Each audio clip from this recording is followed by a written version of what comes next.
Selamat sore semuanya.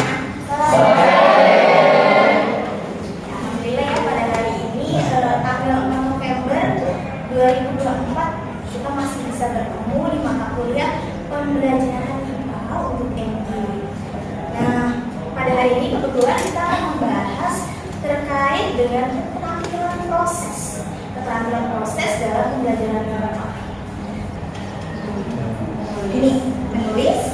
Anda pernah tidak makan asinan? Pernah nggak sih Anda tuh berpikir asinan itu terbuat dari apa? Pernah. Dari apa sih biasanya asinan? Timun. Biji. Rasanya gimana? Asin, pedas, manis, asam. Lihat teksturnya gimana? Ada yang lembek, halus. Pernah nggak Anda bertanya-tanya kenapa kok bisa demikian? Untuk menuju ke keterampilan proses ini, Anda harus melalui yang namanya rasa ingin tahu. Nah, di sini dalam keterampilan proses ini, capaian mata kuliahnya adalah di sini Anda itu mampu memahami keterampilan proses dalam pembelajaran IPA di MI dan mengimplementasikannya dalam konsep IPA. Jadi Anda tidak hanya paham, tetapi Anda juga mampu untuk mengaplikasikannya dalam konsep IPA-nya. Konsep IPA ada apa saja? Proses pembelajaran ini nantinya akan ada di dalam muatan tersebut. Jadi Anda tidak hanya tahu tentang teorinya, tapi mampu mengaplikasikannya dalam kegiatan pembelajaran. Ada apa saja kira-kira keterampilan proses itu? Nah, di sini keterampilan proses itu adalah keterampilan pembelajaran yang merupakan serangkaian kemampuan yang digunakan oleh ilmuwan. Di sini apa yang dipelajari? Memahami fenomena yang ada dalam kehidupan, termasuk fenomena alam, fenomena keseharian yang Anda alami, itu termasuk ke dalam keterampilan proses. Kalau Anda mau mencari tahu secara kritis dan mendalami konsep-konsepnya, ini untuk jenisnya. Ternyata keterampilan proses itu ada beberapa jenis yang mendasari. Yang pertama adalah ada yang namanya mengamati. Nah, pernah nggak bertanya-tanya kenapa sih kok airnya yang tadinya putih tiba-tiba dia menjadi berwarna kecoklatan seperti itu? Pernah. Berarti Anda sudah di sini mempertanyakan. Terus alasannya kenapa? Pernah memprediksi enggak? Pernah. Apa? Kenapa? Karena dari daun teh yang kecoklatan. Daun tehnya warnanya kecoklatan, nular ke air yang warnanya putih. Oke, itu adalah berarti Anda sudah mempertanyakan dan memprediksi. Anda sudah memiliki sikap dasar ilmiah di situ. Peraga, tapi nanti teman-teman bisa coba sendiri mempraktekkannya. Oke? Tapi saya akan mensimulasikan. Nah, saya di sini punya air yang lumayan agak panas. Kemudian saya juga punya apa di sini? Nah, karena Anda katanya tiap pagi minum teh tapi jarang mengamati, maka saya akan tunjukkan di sini. Ya, oke, saya diamkan dulu. Ya, saya diamkan. Setelah Anda mengamati nanti, kalau sudah ada hasilnya, Anda maka akan melakukan penganalisisan data. Dari mana? Ya, warnanya yang tadinya putih sekarang sudah mulai berubah menjadi ini, ya. Oke.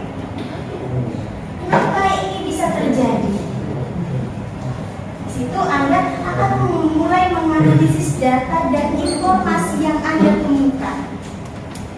Ya, pasti Anda akan menganalisis itu dan setelah itu mengaitkannya dengan teori. Mengapa demikian?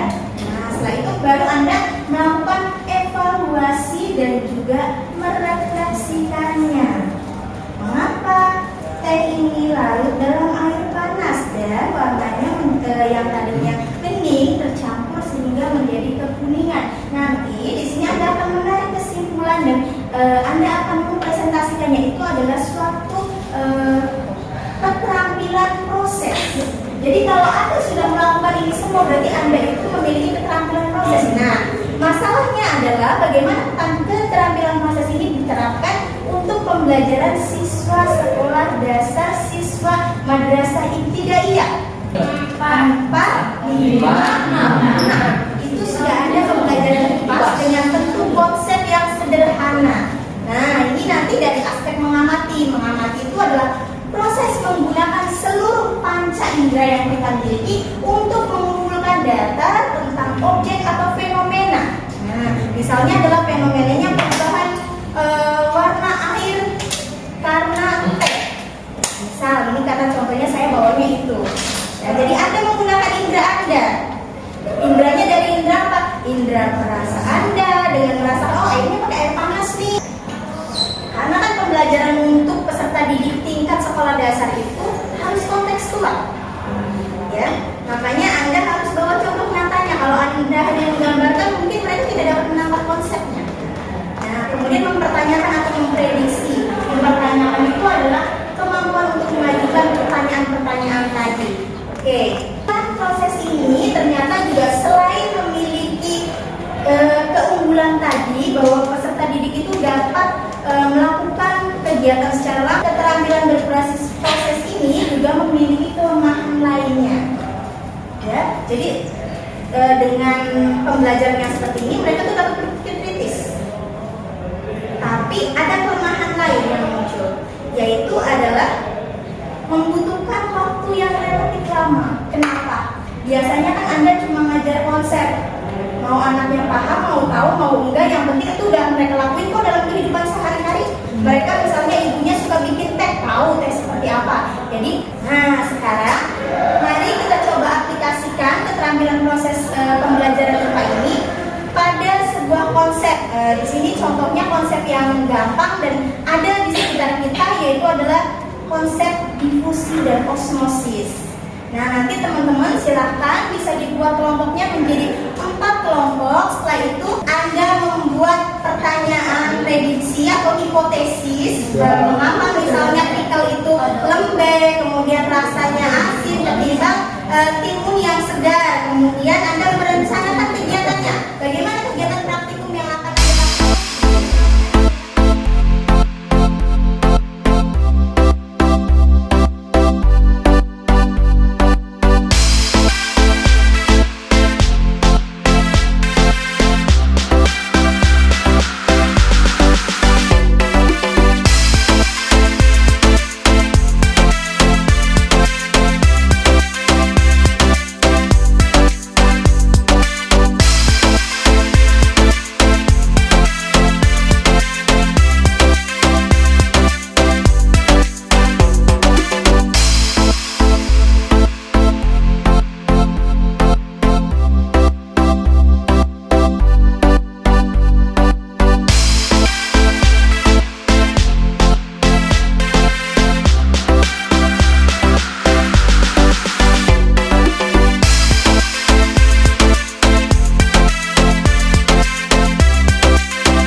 saya sebagai Loro Khairul Habib ingin mempresentasikan proses osmosis. Kelompok 1 itu beranggotakan saya, Loro Khairul Habib, Yusuf dan Dharma, Ibu Ernawati, Ibu Siti Nurhania. Di sini kami akan mempresentasikan sebuah proses osmosis, di mana sebagai contoh proses osmosisnya itu adalah timun yang direndam dengan air garam. Di mana di sini timun yaitu dengan bermuatan energi kecil.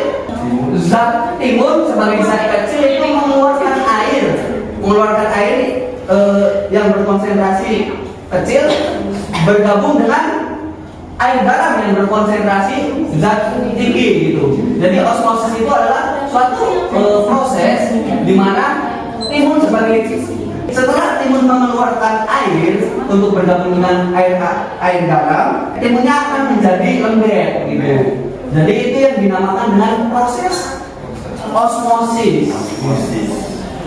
Berarti proses osmosis itu terjadi karena adanya suatu zat yang berkonsentrasi rendah, kemudian dia masuk ke dalam zat berkonsentrasi tinggi. Nah, konsentrasi rendah ini dia akan mengeluarkan air di dalamnya, kandungan air di dalamnya itu keluar dari selnya, sehingga makanya hasilnya jadi bagaimana? Jadi lembek. Padahal awalnya timunnya itu masih sangat segar, tapi setelah direndam dengan air garam beberapa menit, timunnya itu menjadi lembek seperti tidak ada kandungan airnya. Nah, karena memang dia makan sehari-hari. Oke, terima kasih tepuk tangan untuk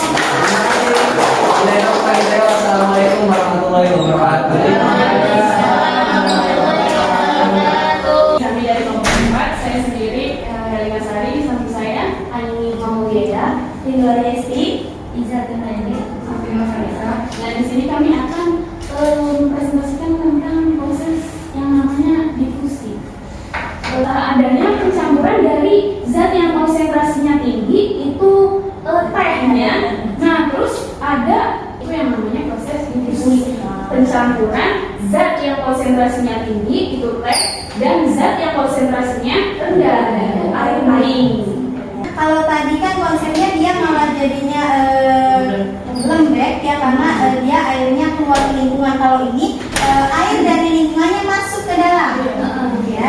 Jadi air dari lingkungannya masuk ke dalam teh, kemudian teh kan dia mengeluarkan warna ke lingkungan, sehingga teh tersebut airnya tadi yang warnanya bening berubah menjadi warna kecoklatan karena adanya pengaruh dari teh. Nah, di sini terjadi proses yang namanya proses difusi. Proses terjadinya perpindahan zat dari zat yang konsentrasinya tinggi ke zat yang konsentrasinya rendah. Yang konsentrasinya tinggi di sini adalah tehnya, karena tehnya itu kan lebih pekat daripada airnya. Nah, itu adalah konsep difusi seperti itu. Oke, terima kasih untuk kelompok 4.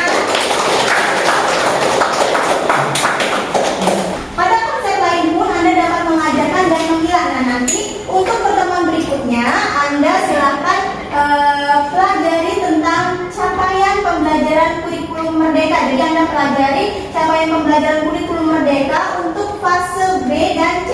Jadi fase B dan C ini kan ada di kelas 4, 5, 6. Nanti Anda pelajari tentang mata pelajaran IPAS-nya. Nanti kita tentukan capaian pembelajarannya apa, pembelajaran yang sesuai nanti seperti apa, sehingga nanti kita akan membuat sebuah pemetaan konsep kegiatan pembelajaran dengan CP tersebut, bagaimana alur tujuan pembelajaran yang harus kita buat supaya capaian pembelajarannya terpenuhi. Oke, untuk pertemuan hari ini mungkin cukup sekian. Terima kasih banyak. Saya